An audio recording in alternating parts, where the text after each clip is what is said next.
So today's episode is going to be titled, What's the Prayer, Sis? Your body is important. Don't be out here hoeing around. If you got a man and you got to call another man to do anything for you, whether that's your daddy, your granddaddy, all that ain't the man for you. Rule number one, be a boss. Have your own shit. Rule number two, don't be letting these men play in your face, okay? Just because your man ain't good, that does not make everybody else no good. The way people be trying to clown the black men and say that they don't treat black women right. I'm sorry that you didn't get a good part of the dating pool, a good pick, but stop playing with black men who actually love and cherish and take care of their woman and take care of black women in their family, okay?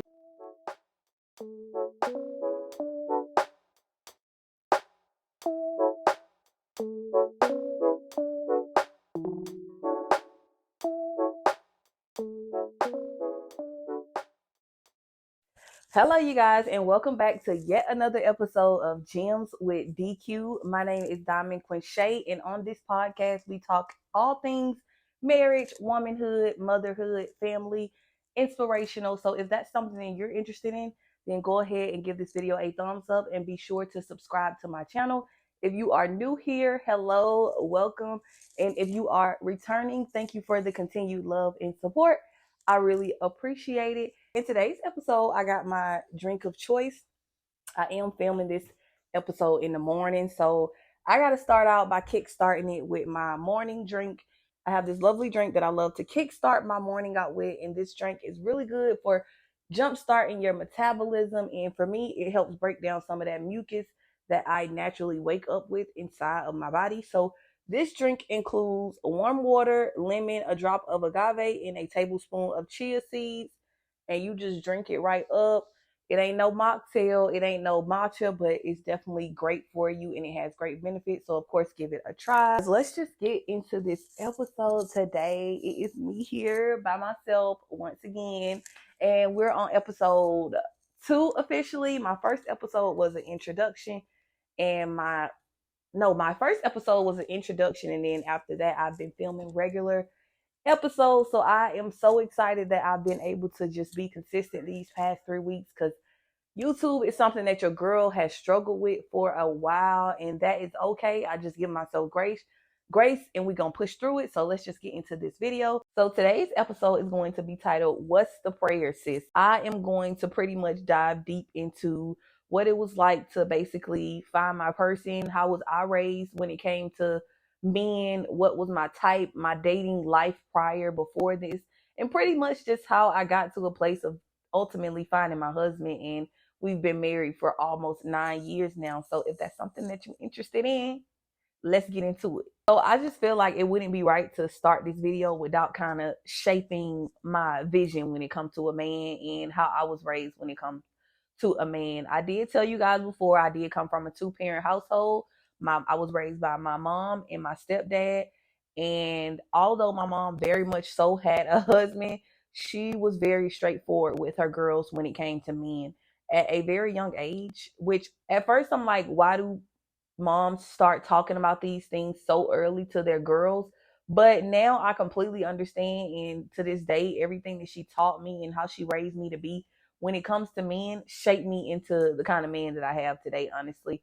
But my mom was very much so married, but hyper independent when it came to men. And I was always curious as to why she was so tough and hardcore. Like, never really saw her being in her like soft feminine energy. But I remember being raised and she would just always talk about like, your body is important. Don't be out here. I'm gonna talk in like black mama terms. I'm not gonna sugarcoat anything. So I'm gonna just kind of talk kind of like how she was talking. Your body is important. Don't be out here hoeing around. Don't be out here sleeping around. Don't just sleep with anybody, because most of these men will sleep with you and they just want to brag about it, go tell their friends, and you just got a whole nother body count and you just embarrassed. So for me, what I gather from that is just don't be giving your body up to anybody. Don't be out here without no real ties with people, but you laying down and sleeping with them.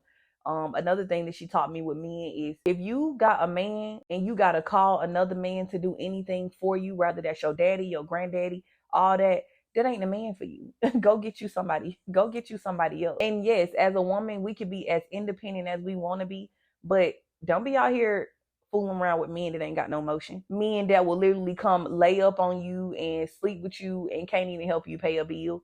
You want to be moving into your house for free. Like all of this stuff, I was taught at a young age. Like, don't let these men play in your face.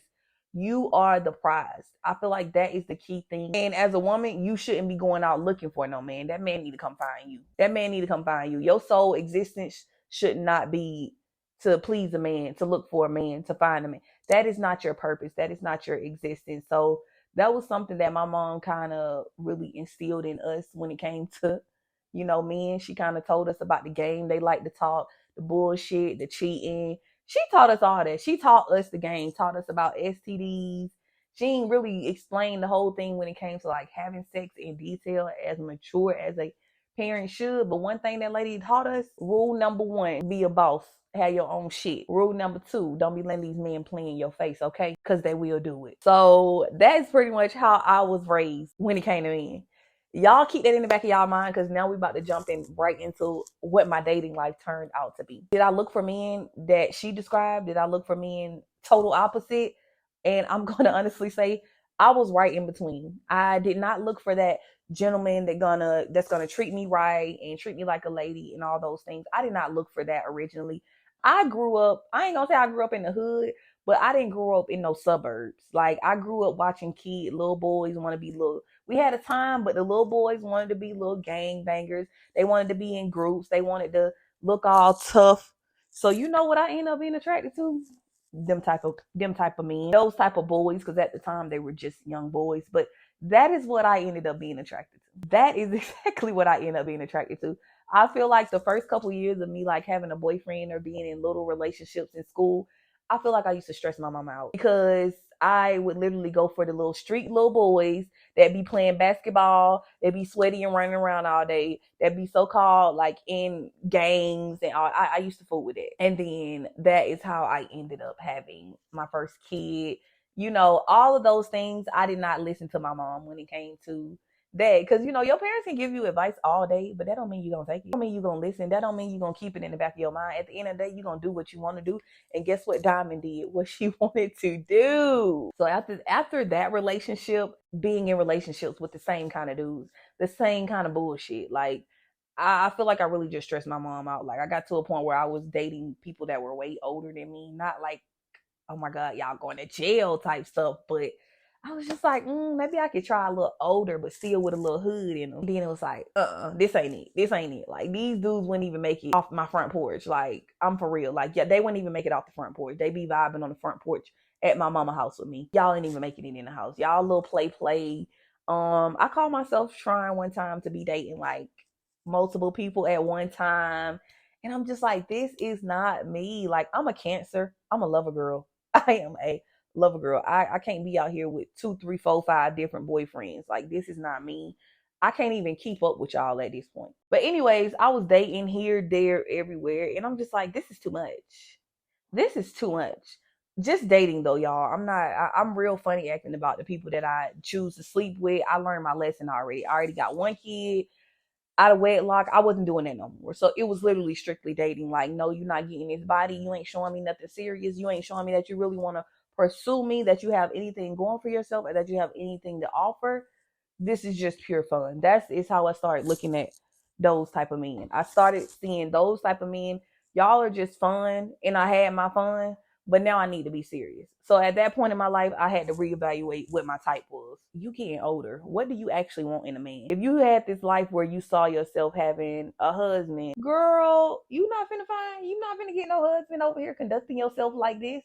So I felt like I went through a whole like revolution or something. Like, when my daughter was like 6 months old, 7 months maybe, I just went through a whole little revolution. I felt like I was out here wilding for a while. And then I was like, this is not what I want. I got to take my life serious. I'm going to be graduating eventually. And I'm going to have to figure my life out. And these little hood babies not going to do what I need to be done. These little, they not finna be coming home at no decent time. I'm not finna have the house, the white picket fence. I'm not finna have none of that. Okay. No, I'm finna have police busting down my door with the person that I'm trying to chase. At that point, I had a whole revolution, and I was like, you know what? I'm not focused on nobody. I'm having fun. I'm dibbling dabbling, dating here and there, talking to who I want to talk to, doing what I want to do. But I am not focused on anybody but myself. I want to better myself. I want to become the person of my dreams. I want to focus on my goals and what I got going on for myself. And that was my focus. That was my priority. But I also knew in the back of my mind, the people that I was talking to before and the type that I was talking to before, it's a no for me. It's a hell no for me.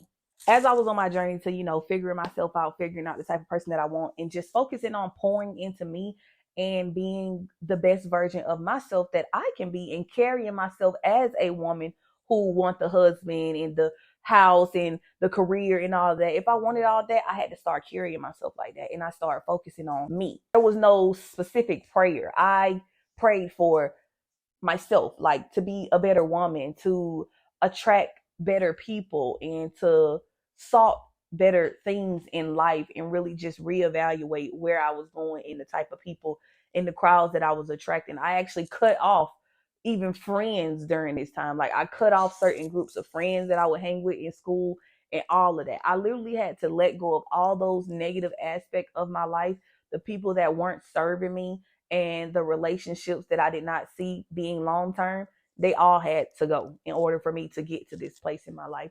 So here I am, minding my business, being a better version of me, focusing on being a better mom, and just pouring into myself and focusing on graduating school. Of course, I ended up running into my husband. So we ended up meeting or whatever. And we met on we were high school classmates at first. But then it was like we bumped into each other on some, dang, I remember you. Like you went to the same school as me type stuff. So we chit chat and we vibe and we on the phone for days at a time, like connecting, having conversation. That was the first person that I was ever able to sit on the phone with for 6, 7, 8 hours and have quality conversations with. It was nothing on no, oh, when you gonna let me come over? When we gonna do something together? Like it was none of that. It was literally just getting to know who I am as a friend. Like, oh, what you like to do and what you be up to, and just making little jokes, but it was nothing else outside of it. And I feel like that naturally turned into a relationship eventually. And like I said, I have a story time about how I met my husband, and eventually I'll have him on the episode of the podcast. But it was organic. It was me focusing on becoming a better woman for me, and a man just organically showed up in my life or represented himself. And it wasn't like my husband just was like, hey girl, I want to get to know you, I remember you. It was literally like I'm walking into a door of a place, I see this man, and I'm like, hey, I remember you. I remember you from school. It was never a thought that, oh, that is going to turn into my husband one day. I never thought that. And I just kept it organic, and I wanted to see where would things go. And he was such a gentleman. He was so different from everything that I've ever dated, all my types. I'm talking about the most chivalrous, respectful gentleman that I've ever met, opening the doors, talking to me politely, very respectful, wanting to have regular conversation, not focusing on my body and what I had to offer physically. And I'm just like, wow, this is amazing. So once he got out of boot camp and he really showed that he was serious about pursuing me, because at that time he was getting ready to go to the military. So it was like, yeah, this can keep being my little friend. I'm still in the dating scene. Ain't no strings attached to nobody. I'm not finna jump head first into this and then end up getting hurt.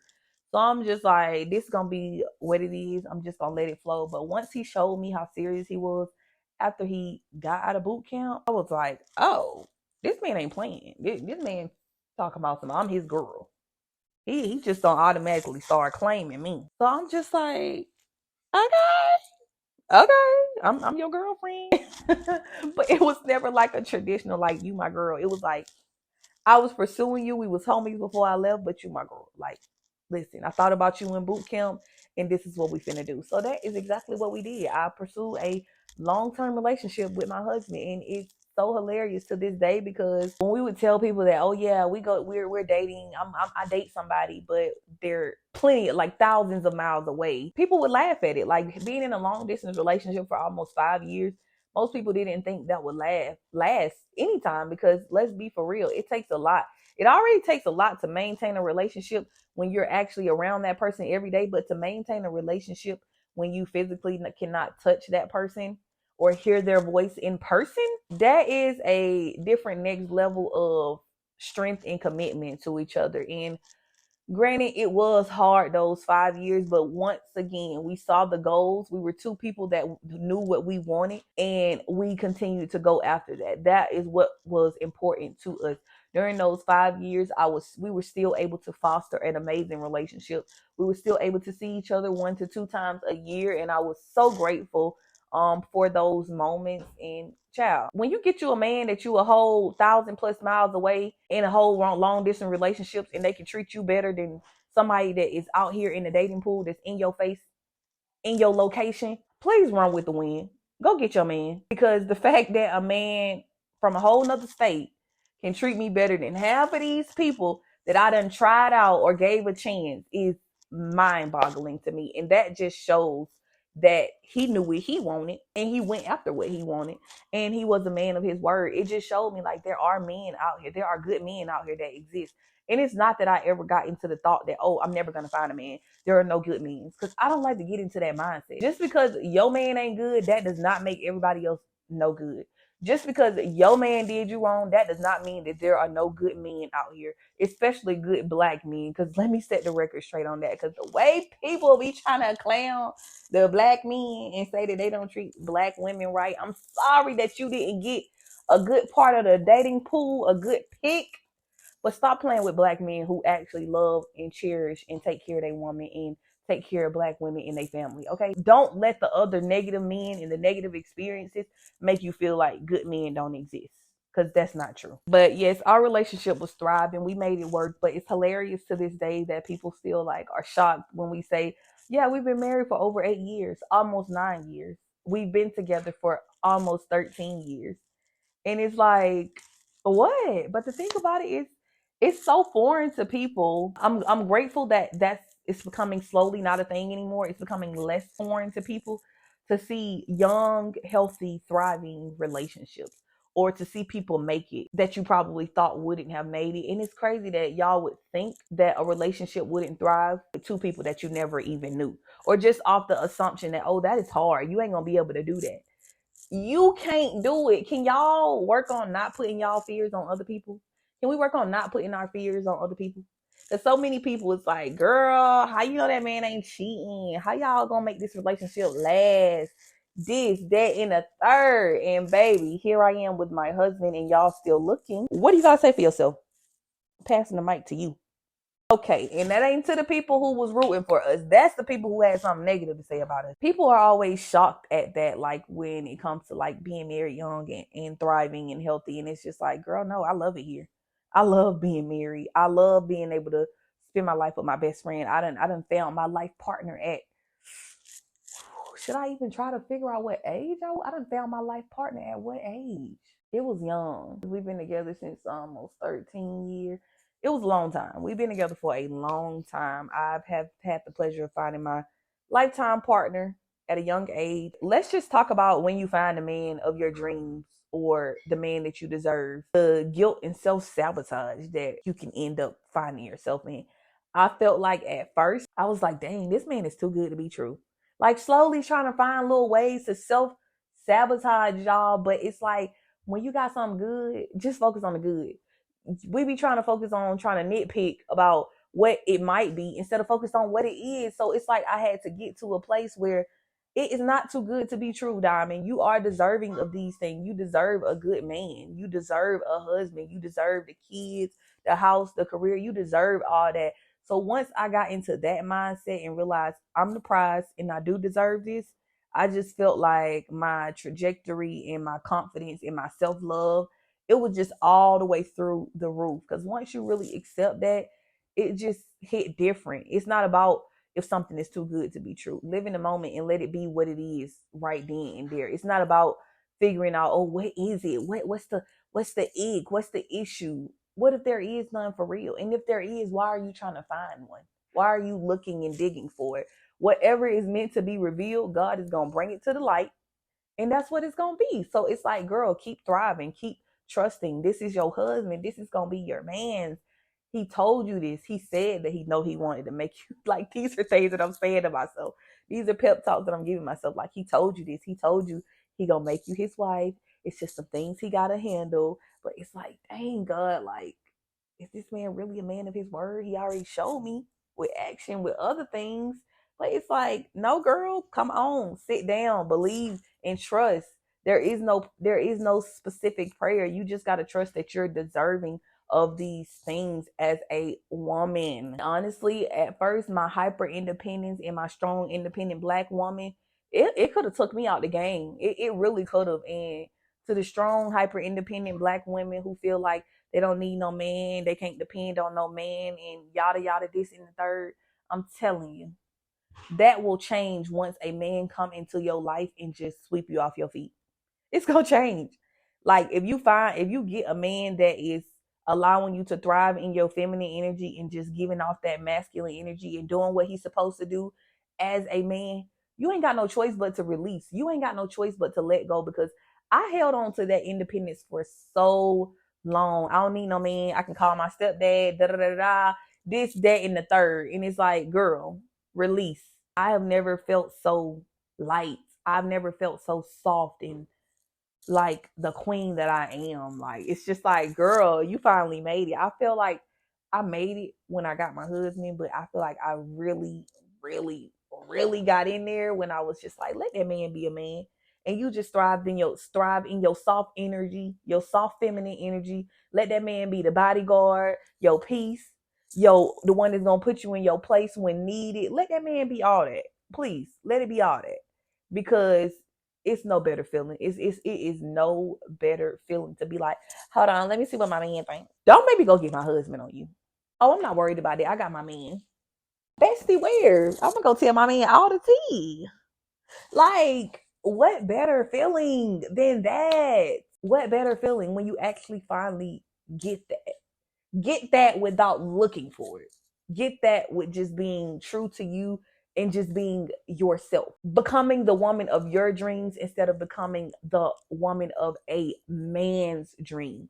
That is the message for today. That is a big thing for me when women are like, to the women who are usually like, what's the prayer, sis? What you be doing? How I get it like you? And it's like, become the woman of your dreams and focus on you. Your sole existence and purpose should not be tied to a man, to finding a man, because you shouldn't be looking for a man in the first place. You shouldn't be looking. You should be focused on yourself. Let things happen organically and stop making the sole purpose in this society is to find a man and get married, because that is not everybody's goal. As a woman, we really have to focus on self-love and learning to love ourselves and what we look like and how we act and how we carry ourselves, because we owe it to ourselves, not because we owe it to a man, not because we trying to please a man and impress a man or any of that. All these things that we're doing to build ourselves up to be the best version of us, it should be for us. So always remember that when you asking that next girl, what's the prayer, sis? You should be finding yourself, finding out your purpose, finding out what you like, and let that man come find you. Okay? That is the message for today. I hope you guys enjoyed this episode. If you did, as always, give this video a thumbs up and subscribe for more episodes of Gems with DQ. Your girl is out of here, and thank y'all for watching again, and I will see you in my next video.